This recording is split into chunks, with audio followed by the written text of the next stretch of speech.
Hello guys, welcome to our channel. இன்றைக்கி நம்ம என்ன பார்க்க போகிறோம்னா ஹிந்தியில் உள்ள உயிரெழுத்துக்களை பற்றி தான் பார்க்க போகிறோம் ஃப்ரெண்ட்ஸ். வாங்க வீடியோக்குள்ளே போகலாம். தமிழில் ஆன்றதை நம்மளும் ஹிந்திலையும் ஆன்னு தான் சொல்லுவோம். அதே ஆவன்னாவை ஆ, ஈனா ஈ, ஈனா ஈ, ஊ ஊ, ஊனா ஊ தான் ஹிந்திலையும். இதுக்கு அடுத்து தான் நமக்கு இதில் ட்விஸ்டே இருக்குது. இதே தமிழில் ஏ அப்படின்னா ஹிந்தியில் ஏ, இன்னொன்று தமிழில் ஏன்னு வரும், நமக்கு நெடில் வரும். அப்படி வரும்போது இங்கே ஐன்னு வரும், இங்கே ஐ யூஸ் பண்ணுவோம், இங்கே ஏன்றது வராது.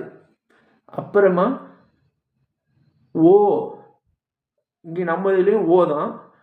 அடுத்ததாக ஓன்னு சொல்கிறது இங்கே வராது. இங்கே அவு வந்துடும். ஓ இங்கே அந்த